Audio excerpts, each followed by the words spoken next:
today. It's Thirsty Thursday, as you know. Some of us already started. I only have iced tea just to get us through as the moderator.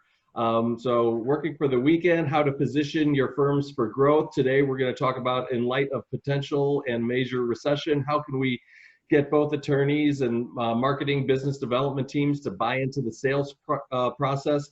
How can we create and foster a sales mindset to start capturing parts of the market that are up for grabs or maybe up for grabs? More importantly, how can we do this in a way that's not predatory, but rather to show that our firms are trusted and experienced advisors? So there is a Q&A button at the bottom of your screen. I will be monitoring it, so please don't feel that you have to wait till the end of the questions for questions, though we'll probably have some time at the end just the same. Ask them as we go, and I'll go ahead and put them into the program.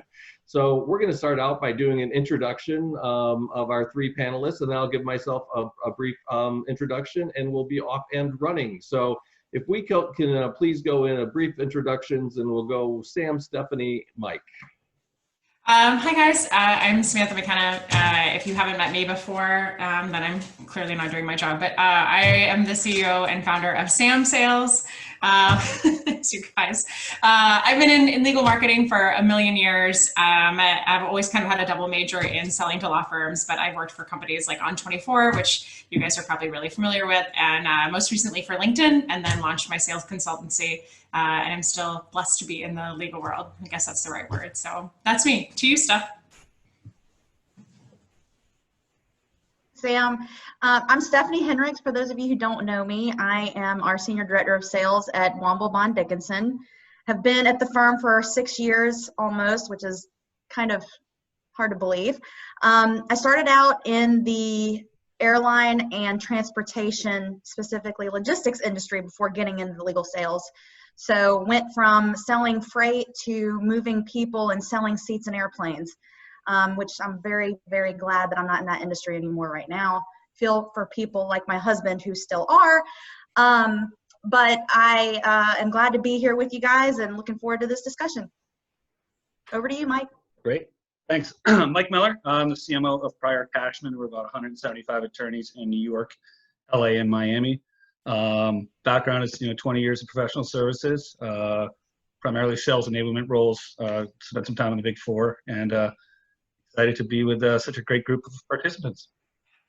Thanks, Mike. I'm not on mute, right? Okay, good. My name is Jon Mattson. I am with Society 54. I am still fairly new, only 2.5 months old.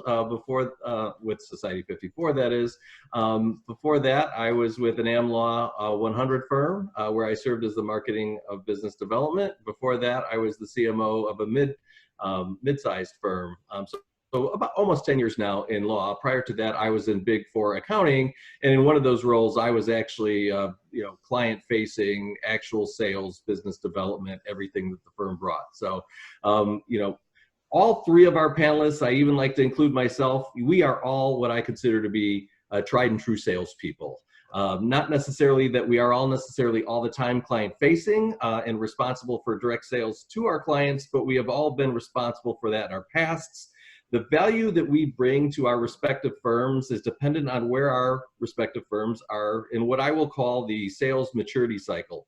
Generally speaking, we could probably all agree that law firms are not sales-driven organizations like your IBMs and many other companies. And in fact, most of our client companies are indeed sales-driven organizations. Most law firm sales, it's the responsibility of the lawyers or the doers, and the doing the work tends to take precedence over the selling the work. Most lawyers did not go to law school thinking that someday they would be responsible for selling their wares. That is what makes our collective jobs both very challenging and hopefully at times very rewarding. Our panelists represents companies that are at different stages of the sales maturity cycle. Sam actually has the S-word sales in her company's name. Stephanie, being a part of a client-facing business development team, with S-word in their titles. Mike, also a sales pro, but he's just starting to push that rock up the hill with his respective law firm. So with that, I'm going to start with Mike. Mike, one of the first things you mentioned in our prep session is we know what utopia looks like. And I'm assuming you mean business development or sales utopia. having spent time in the Big Four yourself, which most of us concede is they're far out in front of us, law firms. Can you describe what Utopia is to our audience, then share where you are with your firm? Sure. Thanks. Yeah, coming from Big Four, you kind of see, I guess, what aspirational looks like, and from my perspective, that's just really an organized structure. People speak the same language. I think that people have identified the stages of sales and really understand pipelines. And I think target identification is mission critical there. And so from my perspective, spending a lot of time and getting people to kind of understand the language, understand that this is a process. It has to be a systemic approach to how you do that. I came in, people, generally weren't really talking a lot, weren't really the sort of formal structures and channels in place from communications perspectives, from monthly meetings, business plans, formalizing all of that process. So certainly arduous. And, I kind of came in the beginning and said, okay, firm policy, we're all going to do this. And you kind of a quick lesson to learn that, cultures are different. I think law firms are very different.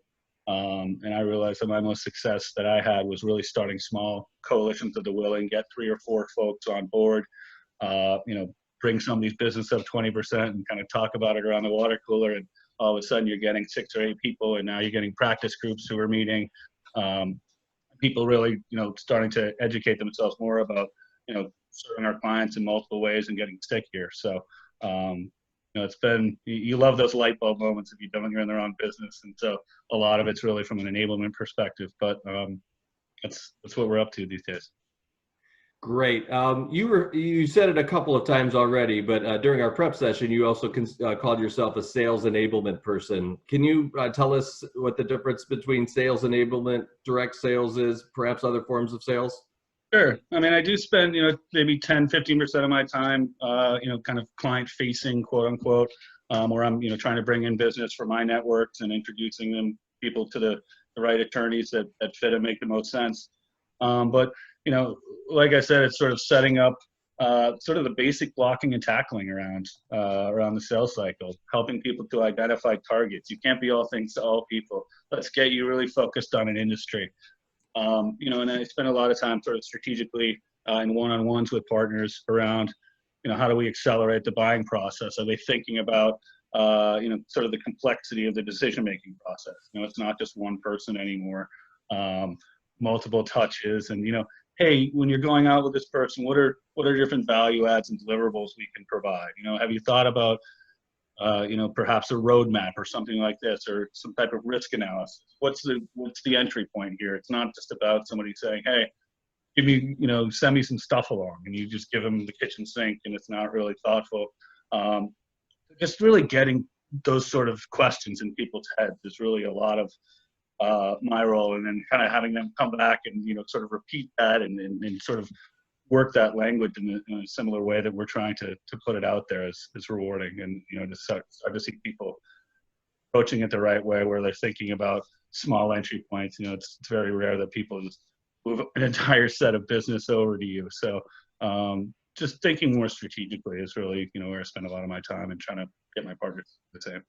Your kitchen sinks kind of reminded me of a fun story. I was still a year or two into legal marketing when I went to go visit a new lateral that was very excited about an initial client visit that he was going to do with a greenfield target. And I asked him, is there anything that I could do to help him prepare for that meeting?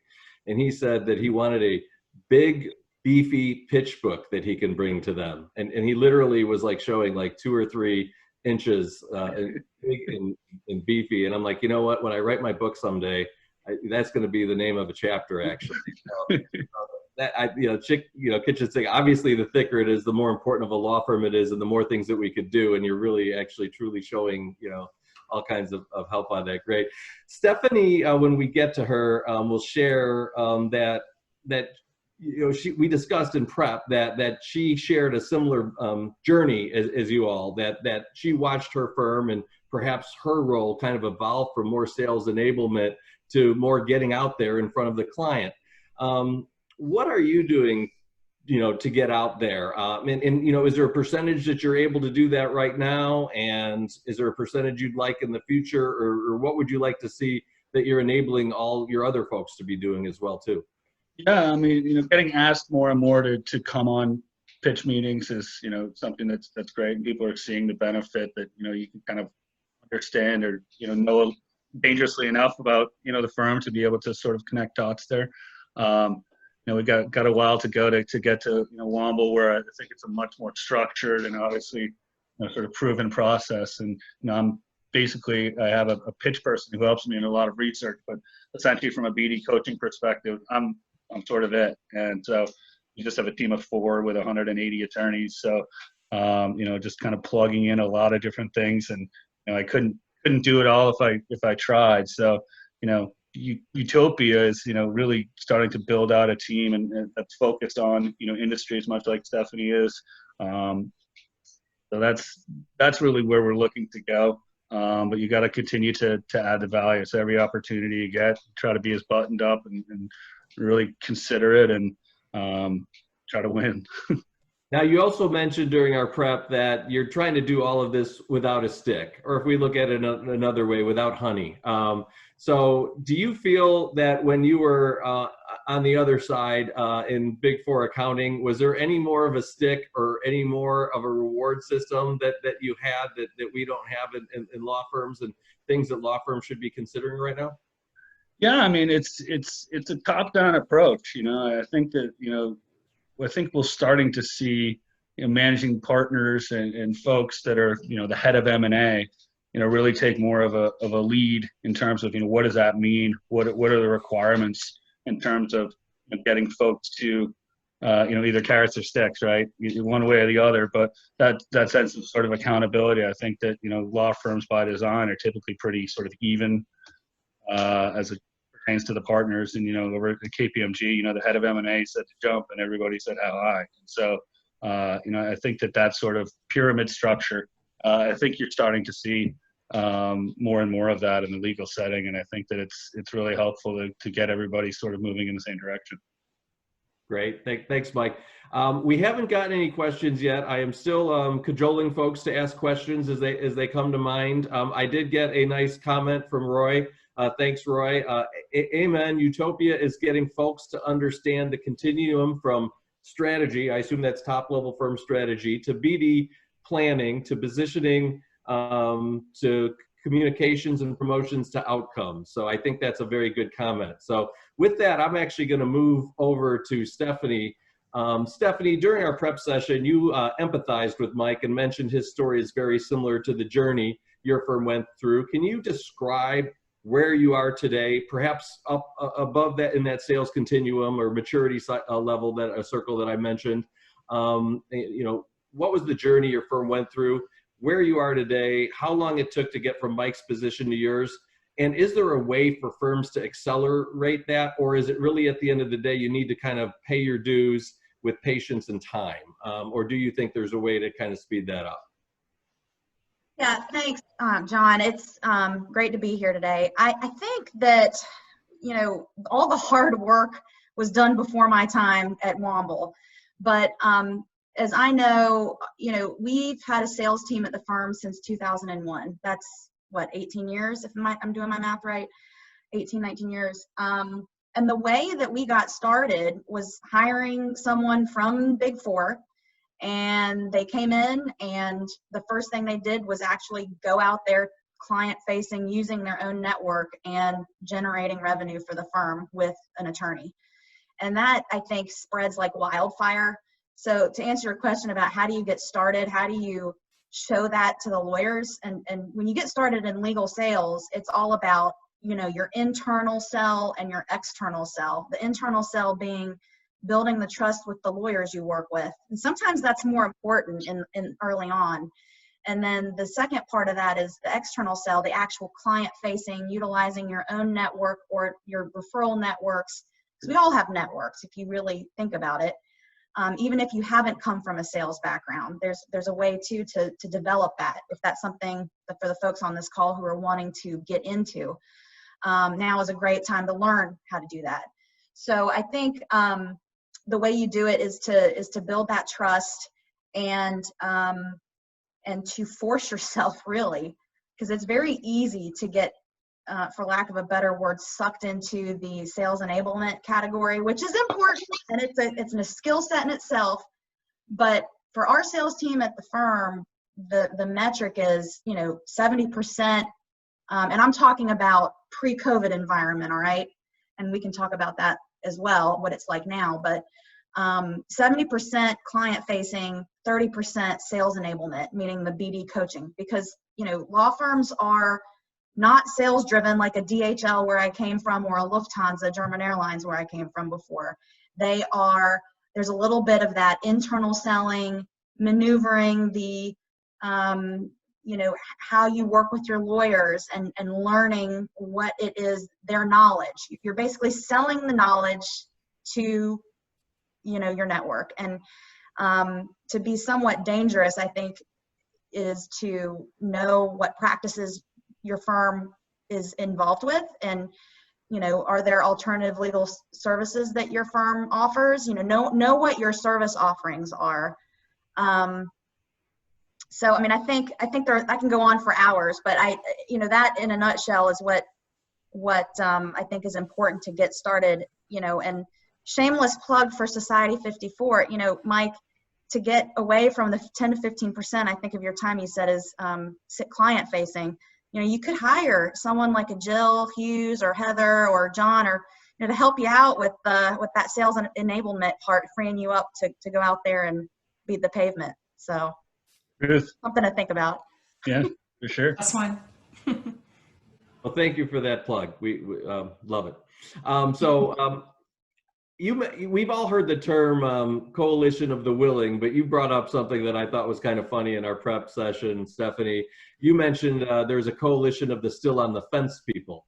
And I think I know where you're going to go with that, because I used to have something like that as well too. But at the end of the day, you work with the rainmakers. Can you give us some more color on who those still on the fence people may be? Can they actually progress to become rainmakers, in your opinion, or at least heavier BD participants? Yeah, it's a great question. I think a lot of us probably on this call spend time with folks that you may feel like you're not getting anywhere with. And I think the challenging part of our role is to know when to kind of move on to the coalition, move away from the not coalition of the willing, if that's even a word, to move to folks that you can actually get somewhere with. Can you learn it? Yes, you can. I think the best example I can give that's worked for me is, when I'm going to a meeting, and it depends on the meeting, right? But I'll try to bring a lawyer with me, and I will prep them and say, here's the situation, here's what we're going to try to do in this lunch meeting, and have them watch me in action so that they learn. I have found that's been the best teaching method. Now, I can't do that for everyone. There's only one of me and 1,000 attorneys in our firm, but I feel like that's the best way to show them. Or even simple conversations that I've had at industry conferences I've been at. How do you network a room? Showing them that way. And I've had successes with partners or of counsel who've been on the fence and not known, and now they're they give me intel about what's going on in the marketplace, which is helpful. And we talk every day. So it does take time. Your internal network with your lawyers is just as important as that external network. So that would be my advice to folks here. Yeah, I used to always have a saying, even in accounting, it's the same as in law firms, in my opinion. There were a third of the folks that were interested in the BD or salesperson, and they chased you down the hallway perhaps when they saw you. Now, they weren't always the right people, but they saw value in what you brought, and they were chasing you down. Then there was the other third that if they saw you coming down the hallway, they might turn around and go the other way. They don't want to make eye contact. And then there's the third sitting on the fence. And I always thought that if you could run hard with those that are seeking you out, and then try to actually use those successes to get the people that are sitting on the fence. And if you've got 2/3 of the firm kind of behind you, that's about as good as you can do. So, you know, that's always been kind of my rule. I also found in my experience, Stephanie, that rainmakers, not all of them, but some of them just want to be left alone. And perhaps, you know, if they want something, obviously you give it to them, but they're really not looking for you to partner with them because they found success in whatever style process means that they've been able to put together. Do you find the same, or do you generally find that you are able to run with all the rainmakers in your firm, or at least the ones that are in your industry or in your geography? Yeah, I mean, it's a great question. I think, do I work with all rainmakers? No, there's no way. You know, I think there are a small group of ones that I probably get, and this is going to sound awful, but, you know, I think in our roles, you start working with ones where you can win business. And because that's, at the end of the day, that's what matters. It's good for the firm. It's how we you know, move forward. And I think when you start working with the same rainmakers, whether it's, you know, I've got my kind of, my list, my roster of, you know, the litigators that I really like to work with, and where I know they'll be responsive, and corporate M&A attorneys where I know I'll get a response immediately, or our immigration team, or our IP lit team, or, you know, whatever the case may be, whatever practice area it is, I've got the folks I'll go to first. And I think in my role, people are like, well, why do you always work with so-and-so? And, you know, you start developing that reputation. And I hate that, because at first when I joined Womble about 6 years ago, I remember they're like, we love working with you because you work with all of us. Well, I was, you know, also trying to get to know and learn all my attorneys and what they do. And now it's like, well, you work with so-and-so a lot. And I'm like, not really, but there has to be a two-way street. And I like what you said, John, there has to be some motivation, right, coming from their end too. It is a team effort, and you've got to be a team effort. Otherwise you won't win new business. So. And I really like your practice of taking another attorney when you can. I mean, when I was selling, I am actually a recovering state and local tax accountant. So it was somewhat natural for me to be a salesperson within an accounting firm. I generally could at least speak the first paragraph about anything that we sold. But on the other hand, team tackling, in my opinion, is so much easier. You have a better chance of actually making a connection with the folks that you're meeting with. Certainly two heads are better than one. I am curious if I were to try to put you to a percentage on how many of your attorneys would you put in the rainmaker position? I'm very curious of what you would say. That is a really interesting question. Let me think that through for a minute. There aren't that, I mean, it's a small number, I think. If I think through the roster of attorneys, you know, they're your A team, as awful as that may sound, but there are, you know, my first firm, I remember it was a 60 attorney firm was my first firm. And someone told me then, it was like, you've got your grinders, your finders, and your miners. And that's really true in law firms. You've got people who are the finders, those are the rainmakers. You've got the grinders who are going to sit behind their desk. They don't want to talk to anyone outside. They're loving COVID right now. They just love to be behind their desk working. But, you know, so, I mean, that's kind of my view on it. And so it's in every firm I've worked in. The two law firms that I was in, I would say it was less than 10%. Am I being fair when I say that, or could it be more than that? All right, very good. I'm going to use a comment from Suella. Thank you, Suella, to actually bring Sam into the mix here. Perhaps it's time to stop apologizing for using the S word of sales in law firms. It perpetuates a gap. So I think that's a good way to bring up a question to Sam, and to the degree, Sam, that you want to comment on that, please do. Now, you're not at a law firm, obviously, Sam. Your firm is certainly a sales-driven organization. It has sales in the title, the company name, and you work for law firms. You know them extremely well as other types of businesses. Can you describe in your words what a sales-driven organization means, and give your take on what law firms should most be working on how to get up as far as that sales maturity curve that I kind of described earlier? Yeah, so I think that first I thought the S word was going to be Sam, but that was the dirty word in firms, but we're good on the sales front. I think what it really comes down to, I love the idea of getting your organizational house in order and then getting your process house in order as well. So everybody's thinking about, okay, we do business development, we know how all of that works to a degree, but we know we need to be sales focused, and we don't quite know how to do that.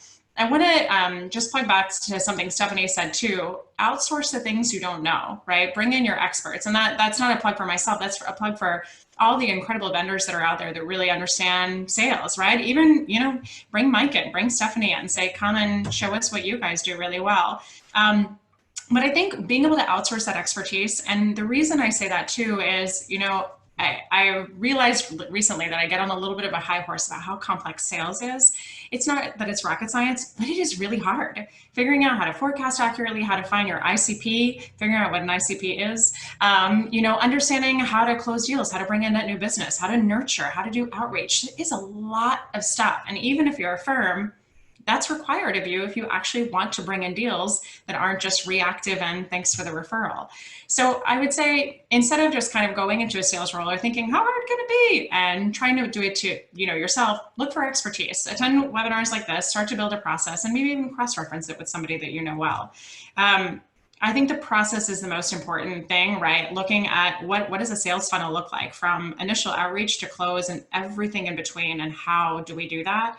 And what is expected of everybody in the journey is one of the first things you've got to identify. And the other thing that I would say, and this is fresh for me today, I'm coming off a sales call with an attorney that led it that wasn't great, rechecking to make sure he's not on it, and he's not, which is wonderful, on our call today. But I think we also underestimate the skills that our lawyers need to truly sell. And I'll pause there by saying, we know that they're not going to do cold outreach. We know that they're not going to do cold calls. We know all that. But I would start to think about the skills that they have when they're sitting across the conference table from a client. And the reason this resonates for me today too is we're going through a proposal now with our client, and the lawyer shows up, right, running a tech company, but the lawyer shows up and says, what did you think of our proposal? And the client's like, we had some questions. So he answers the questions, and then that's it. And there's no selling. There's no open-ended questions. There's no, tell us why you like that. What pain would this solve for you?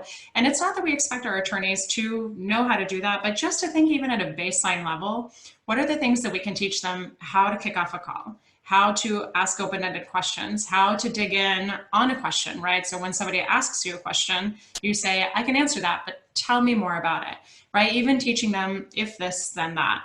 And I think that's one of my favorite things, just thinking about sales, of how to even build a process. If this, then that. If we get a referral, then we do this. If we're meeting with a client, then we do this. I referenced it before on another webcast, but one of the things that I thought was really impactful was, if you guys ever remember, Jonathan Fitzgerald did this great generational marketing thing. I think it was probably a few years ago, but talking about how a lawyer said, I'm going to go meet, I'm a 73-year-old lawyer, and I'm going to go meet with a 23-year-old tech millionaire who wants to retain our services. Well, those two people probably are going to have a lot in common. So why don't you bring a junior associate, right? Thinking about, again, if this is who we're meeting with, then this is who we bring. So I think just starting again, foundational practices, thinking about how to build a process, and then even what the baseline skill set of true selling could be, is a great place to start. Thank you, Sam. I like how you interweave your stories into this, and I'm actually going to prod you for another story that you shared with us when we were prepping about the AmLaw 50 firm assigning sales responsibility to an extremely young person with little or no sales experience. Do you recall that one? And if so, can you share? I do. So this is a colleague I have, and this firm has released a technology platform of some kind, and they've sold this in beta to one very, very large client. It's not being well adopted, and the firm has said, one, go make adoption happen, but then two, we would like you to sell this product for us, and here's a massive number that we're expecting of you. Take care. And this person has never sold in their life. They can almost sell sales, which is a really pretty exciting progress for them. But they've never sold. They don't know the intricacies of it. They don't know implementation. They don't know product implementation. They don't know adoption. They don't know any of these things, right? They don't even know how to ask a question of, why aren't you adopting it? And we sold this to you in a really big way, but what's happening here? Why aren't you using it? Is it, you know, a knowledge breakdown? Is it an understanding of the value? What is it? And I think that this is what I see across a lot of firms, right? Is that lawyers, we know that lawyers always have a little bit of a undervalue for what marketing and business development brings to them. And I think that they also assume that while they have no interest in sales whatsoever, they also assume, how hard can it be? It can't be harder than being a lawyer, but how hard can it be? So I can just assign somebody, you know, our marketing coordinator that just graduated college last year, she can probably do it, right? And so I think that that's the other, again, just relating back to that first step. If you are in this role and you think, how am I going to make this happen? If you were in this role and you think, where do I even begin? Like, give me a guidepost and a place to start. Think about the resources that you can leverage from the outside so that you can build those foundational processes first and not just think, I'm going to wing it. I think if you need help making that pitch internally and saying, how do we come up with $10,000, $300,000, whatever it is that you need for this, think about the impact to revenue, right? The cost of an action is a great sales term. What great sales term? What's the cost of an action? And the cost of an action of us not getting the support we need could drastically impact revenue. So if we spend $10,000 to, you know, bring in a Society 54, $100,000 to bring in a Society 54 and say, teach us how to do this correctly, what can that mean in terms of potential ROI? Because we're going to know how to do it correctly in 3 months versus 13 months. Love it. Also during prep, you referred to Mike as a co-pilot. But at the end of the day, aren't we all co-pilots? Isn't Stephanie a co-pilot, maybe with a more, maybe, you know, a double engine plane perhaps? I mean, you know, what are your thoughts on that? I mean, you serve as a co-pilot as well, right? Like sitting shotgun. I love that. I think about this, you guys, like the how you can work in tandem, right, also is really important. So if any of you guys knew me when I was in my on 24 days, actually Nikki might be the person that I know the longest. Again, hi. But if you knew me during my on 24 days, so I was individual contributor and then went up to the executive ranks, and even my team, which was top performing, incredible team, one of the things that I required was that if I couldn't be on an important call with you, you always had a co-pilot with you. So that meant another member of our team was there to just basically sit and wait in the wings and listen for cues, pick up on things that were being asked, pick up on things that main person that was presenting and taking lead just probably wouldn't have the bandwidth, or maybe just were too nervous to think about or consider. So even think about that. How can you just, if you don't need it even, but think about how you can bring in a co-pilot to help you. Think about how you can bring in a co-pilot to help you pitch, to teach you the foundations, and again, to get you on the right foundational track here. Thank you. You know, you said so much at least in the first part of your discussion. It probably made even my head spin a little bit, but you know, I get most of it. We'll have to talk for the other stuff, but Mike, you boiled it down into a fairly simple, and I may not have it exactly right. This is from my notes from when we chatted, but you said the process of ID, mind, needs assessment, and do work. Is there more to that, or is this you just want to be able to succinctly tell this to the folks that have the training wheels on right now, right? I put closing in there as well. Okay. But yeah, I mean, you know, there's 90 ways to skin that cat in terms of, you know, stages of process. But yeah, I mean, I try to do it in a very simplistic way to you know, try to identify trends with my attorneys, you know, and I'll see that, you know, a lot of people, you know, just get stuck. They never really do a proper needs assessment. They're always just, you know, the guy's asking me for stuff and I'm just giving it to him. I said, what's the immediate need here? You know, it seems like you just glaze over that every time, and kind of educating people to, you know, kind of realize where they get stuck, and try to give them hints and ideas on how to sort of move past that stage. So it is a little overly simplistic, but we're in our formative years here in terms of, you know, kind of building that culture. So yeah. Stephanie, is there something that you think of when you think of sales process, or is there something that is kind of agreed upon within your firm right now, where people generally agree on a sales process or a consultative sales process? Yeah, I mean, we have a program within our firm. It's called Getting to Equity Partner, and through that's a bunch of coaching series, and our have a whole team that handles that program. In fact, I think Victoria Taylor, who's on this call, who is our professional development director, she has I think participated in some of those sessions. But at any rate, it's all based on Miller Hyman. I don't know if some of you have seen that. It can be very, I grew up on a different training altogether, but I think for key account techniques, it's really great mapping, planning.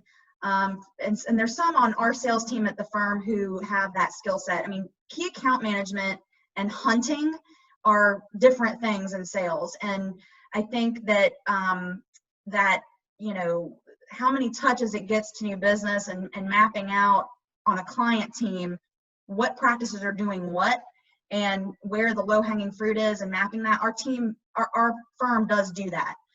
We are not perfect at it. We are not like the Big Four. We are way behind the Big Four. I wish we were where the Big Four was. The Big Four started somewhere too, so who knows where we'll be in like 10 years from now. But I think it's going to happen. I think eventually we're going to get there.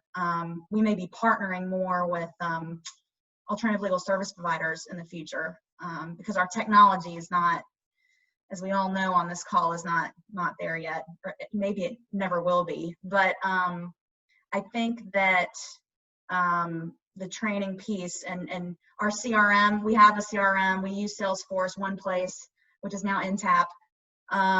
Is great. I know I can't even keep track anymore. It's great.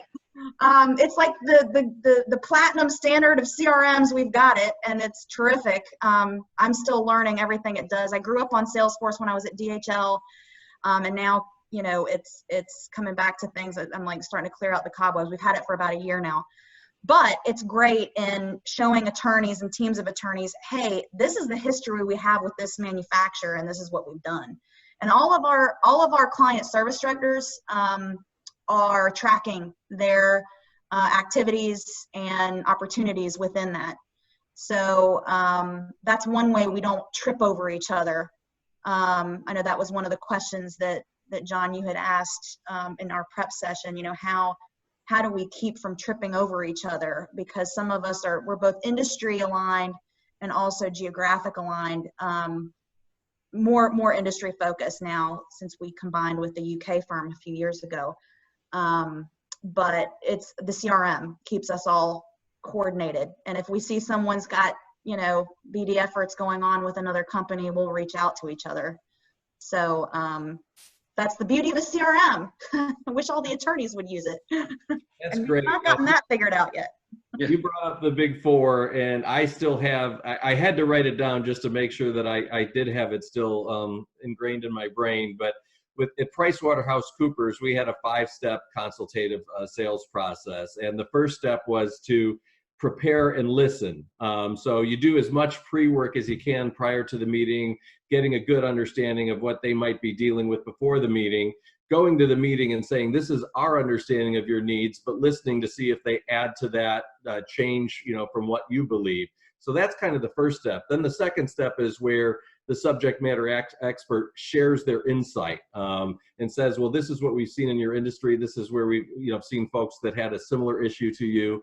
And this is what we have done before for that. How does that resonate with you? So that's share insights, the second level. Validate is the third one. You want to actually take a pause and not just act like you're there for the burning platform and you've got all the answers. So you're validating that might work, you know, within the context and culture of their organization, or they're not opposed to taking any of those actions. And then the idea that I say even almost daily, even when working with my Society 54 colleagues, is co-develop the solution. If you can work on the solution with your client and they feel that they're a part of it, whether it's the sales process, whether it's scoping, whether it's delivery, they're going to feel like they're owner too. And you're not just there telling them to sit back, you're the experts and do that. And then finally, the final step is agree on whatever the next steps are. A lot of times, we go to a great meeting, talk about all these great things, but we never agree what happens next. And actually getting them to kind of work on those next steps with you, it's more likely that it's going to happen. So that's the PwC 5-step process right there. Stephanie, I want to stay with you actually. And you said that during the pandemic, you saw your team slide back. I think you said you wanted to see 70-30 out there with the client, 30% the sales enablement that we've discussed earlier with all of us. But you saw it slide back to 50-50 with the client-facing mix. Can you tell us more about that and the right mix? I might have already given it away, but is 70-30 right? And how do you get back there when you slide back to sales enablement? Yeah, I mean, it's, I think what happened was in COVID started, and I'd be curious to know from Mike and Sam whether they experienced this with their attorneys and clients, but there were rainmakers, that were like, their practices came to a screeching halt, and that's not normal. And, they were calling, this client service directors asking them, what do I do? And in fact, internally tomorrow we have a cross-selling. We've been doing these BD office hours for our attorneys every month, and 30 minutes. It's a quick tips that we've been doing. And then tomorrow's topic is cross-selling. And how do you do that in this environment? And that's really where the low-hanging fruit is. But to get back to your question, I think, just working with the attorneys and coaching them, our days were spent at the onset of all this. And, the way we got back, or we're trying to get back now to more of a 70-30, is to rely and work more closely than ever with our marketing colleagues. Because a lot of what that sales enablement function can be, you have to ask yourself, this group of attorneys, are they wanting you to set, like, you have to ask yourself, is this something that marketing could pitch in on, or is this really something, is my skill set right now being used the way it should be used? And that's a hard question to ask yourself, because all of us are wired. We want to help the attorneys we work with. We're just wired that way. You wouldn't be in professional services if you weren't wired that way. And it's hard to kind of not say no to that rainmaking partner, but it's, so-and-so would be a really good resource for you right now. Let me connect the dots and introduce you to so-and-so that could help you with this BD coach, whatever the case may be. So I think that's how you get back. It's not easy. I think, though, that, you got to look at skill sets, and the highest, best use of my time right now and to help the firm is to be making calls to our network and of clients and prospects and referral sources, and staying out in front and having those conversations that our attorneys may not be having. So, so that's kind of where we are now. I don't know if I answered your question. I kind of rambled there, but. No, you did. I was at PwC, once again, client facing and selling all of the services that the firm had. I generally was out there trying to surface opportunities with a set number of clients, usually 5, 6, or 7 very large companies. You've heard the names before. But at the end, when I was successful, I actually had to go back to the partner that was generally the engagement partner or the relationship partner, and have them sign a form or check a box basically that said, yep, John surfaced this, he deserves credit for this. I do know, and I'll just open the kimono on what was happening at PwC, that there were some of my colleagues that simply ran only internal interference for partners. They didn't find these opportunities. They did pitch books for them and proposals. They might have washed their cars on the weekend for all I know, but some of those partners would just check every single box of every engagement that came up. I mean, I joke that I was an outside cat and I wanted to actually be out there, generating the business. But there is, these sales programs, whether it's in the Big Four or certainly in the law firms, they're not perfect. And when you have the partners that are actually deciding whether or not you were successful or not, it's in their eyes, not necessarily, you know, where the value is. So anyways, the question is somewhat, we got our first question from my good friend Tom Smanik, and I'd like to just kind of open it up to the three of you, and hopefully hear from each of you actually on this. Tom asks, he would love to hear about what the panelists are doing as we move through return to work when we don't have the typical in-person sales meetings. What's out there? What are your firms doing, even if you're not doing it personally? Just share whatever comes to mind based on Tom's question, please. Go ahead. Go ahead, Sam. I was just going to say, I think this is one of the things that COVID has uncovered, right? Where there's so many things where we as professional services have been burying our head in the sand about, and business development, sales, that's of course one of them. But the other one is how to be present digitally.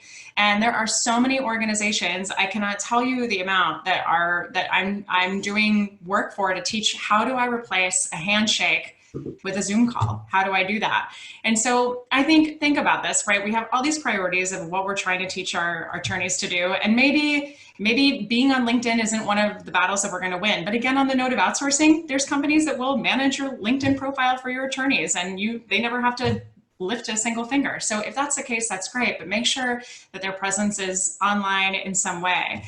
I think the other thing is teaching them how to communicate over Zoom, right? And this has been something, again, we've been struggling with, even when we do webinars and we do video webinars, and we have attorneys that do this the entire time while they present, and you're like, you've got a great bald spot. Thank you so much for joining us. I mean, I know, sorry.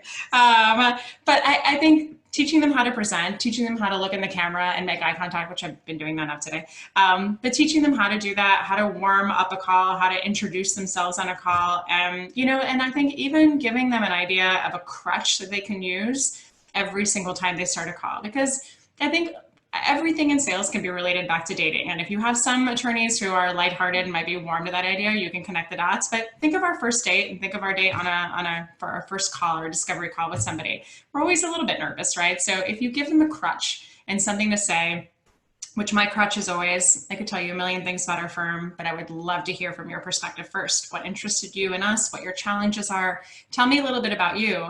And then as soon as that question gets out, you can be like, deflate, breathe a little bit, and then let them talk, and you'll get all sorts of information out of them.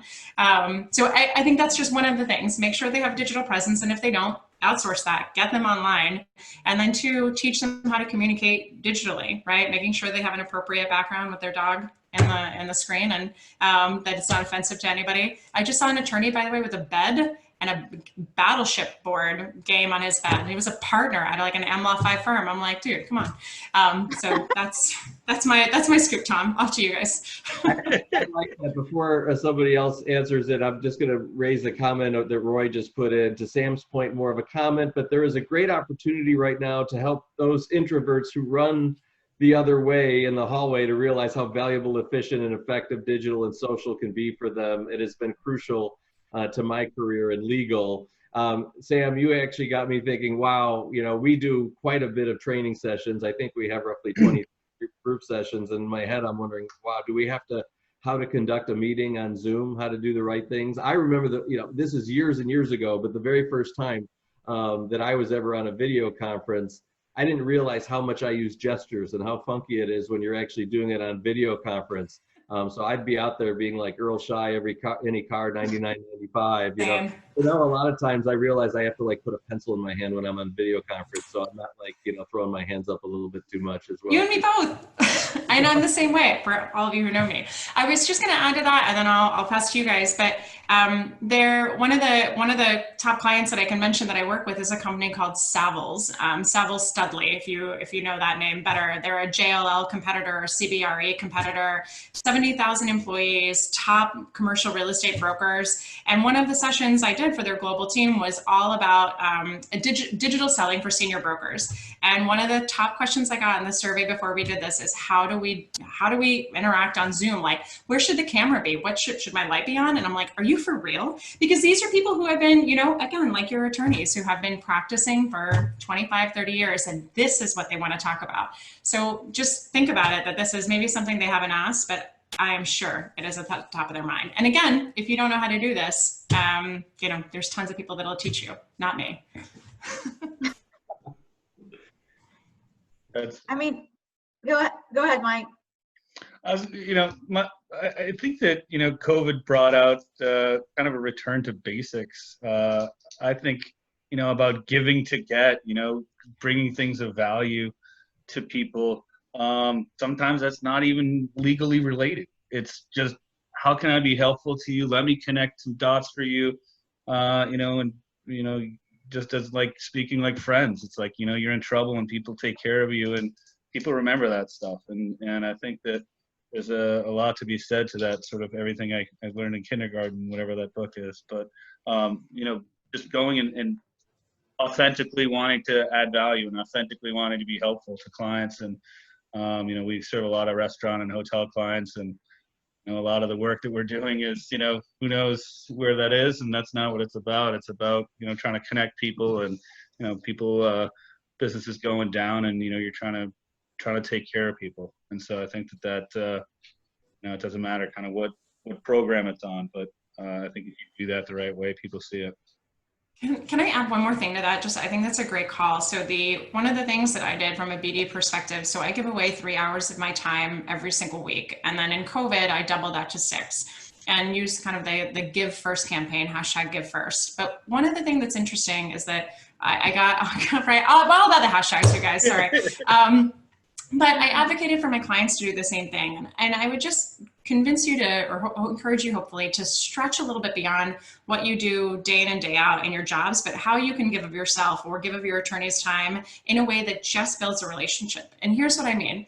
So again, another client I can reference is Ryerson in Illinois. They're a massive steel company. And one of their things was, how do we build better relationships? How do we get in front of Toyota, GM, things like that? And one of the things that we uncovered about Ryerson, while it's not their core business, is that they know how to set up supply chains overnight. And guess what? Toyota and GM and Ford and all these places decided to set up supply chains overnight to help with COVID. And so this was an awesome opportunity for them to say, we can educate you on something that has nothing to do with our business. And what a bridge builder that was. So don't just think, can I give pro bono time on M&A issues, litigation issues? Just think, what are my other core competencies? What does the firm do really well? Are we killer at diversity and inclusion? Can we give time away to that really hot topic? So stretch a little bit versus the narrow thinking of what we do for a living. Okay, thanks. You're up, Stephanie, if you'd like to take a shot at that question. Repeat the question again. I got kind of lost in everything everybody was saying, to be honest. No problem at all. Would love to hear what the panelists are doing as we move through return to work when we don't have the typical in-person sales meetings. And actually, one of my questions was, are you seeing any in-person meetings yet? Did anything open up yet? Now, I know we're starting to go back the wrong way for some reason, so I'm curious. I polled our sales team like 2 weeks ago just to see what their comfort level was, and also by geography. Every state's on a different path right now. So, and the consensus was social distancing with mask. Coffees have happened, like in parking lots if it's raining. To meet with referrals, prospects, and clients. I know that's been going on. Some of the attorneys have actually met with clients if they've asked for it in the office. What I've learned is everybody's comfort level right now is at totally different places. And, I actually have not had any one-on-one just because I've got family members who have pre-existing conditions, and I'm just careful that way. Hope everybody's wearing masks, by the way. I had to get that plug in too. But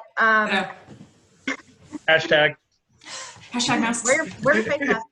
And I think that the one-on-one outreaches right now to prospects, referral sources, clients is more important than my marketing colleagues will kill me for saying this, but sometimes it's more important than the marketing webinars. It's reaching out to your people. Because you'll get the most market intelligence that way about what they're dealing with right now. And that will make you a better person for it and helping them. Give first, helping others, empathy, all of that is what you should be leading with right now. And that one-on-one outreach is the way to do it. And I'm not discounting that webinars and everything else is not good. It's just, it's part of, it's that another step, another outreach in the sales process. That's how I look at it. Like some of the things we've been doing are roundtable discussions that's an outreach tool for a one-on-one with a contact. What's going to happen after that roundtable? Well, you might have a one-on-one call with that person by video, or a regular phone call. I mean, that's people appreciate that too. I think all forms of communication, social media, phone, Relationship business, right? everything. Yeah, try it. It was funny. A few weeks ago, I was reaching into an in-house contact, had not heard from her in a while, and I know she's got young kids, and I can't even imagine what that's been like for a lot of parents. But I think that didn't hear from her, reached out by phone, left her a voicemail. I was like, just wanted to let you know I'm checking in on you. She wrote me back within like half an hour and just said, Stephanie, look, I'm so slammed right now, just trying to deal with our internal company issues and everything else. Let's set up a time, 2 weeks from now. And so she at least responded to me, and that's a good sign. I think people appreciate that checking in more than we would imagine right now. Great. So. All right, this last question I originally had slated for Sam, but I'm going to ask of everybody. We'll call it the speed round because we only have a couple minutes now, actually. So if we were to look in the crystal ball, where are we going to be in 10 years as law firms? And I'll just throw out there, will we have professional sales folks, perhaps non-lawyers overall? And if not that, what will we have? I'll start with Sam. We'll go Sam, Stephanie, and Mike. I think we'll absolutely have professional staff by that point. And I think where you even look at where we are now, I think we basically had 2 years of digital transformation and 2 years of sales transformation over the course of 2 months. COVID forced us to address realities that maybe we didn't want to address. And I think in positive ways too, right? And can we work remotely? Can we have a better balance? Do we necessarily have to be in the office? All kinds of things. But I think that we'll have professional forces. I think it will come at the loss of probably some great firms that we know, right? We've seen firms collapse in the past for not being proactive enough or not being realistic enough about their current situations and what the next 18 months look like. So I think some of our beloved firms will collapse by then. But I do think that I don't think it'll be a standard like we have BDMs and CMOs and social media people. I don't think it'll be a standard, but I think it'll be, hopefully at least in 50% of our firms. Thank you. Yeah, I mean, I agree with Sam. I think that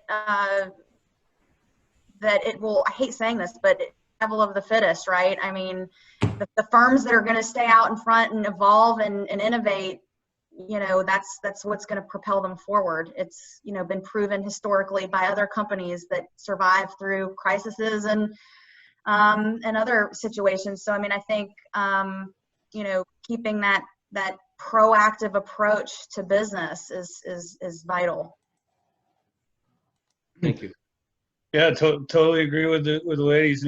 This time does feel different, though. To Sam's point, I felt like there is an acceleration. There's a lot more, I guess, competitive intel questions I'm getting, which help me to try to transform cultures in terms of hey, we're seeing this, and talking about skating to where the puck's going to be. And I think people are being more thoughtful and realizing, hey, you know what, we do need to really be industry focused. There are ways that we can leverage these relationships if particular areas are going down and getting stickier. And I think it's just going to get sort of more and more competitive out there. So as Stephanie said as well, survival of the fittest. So it's adapt or die.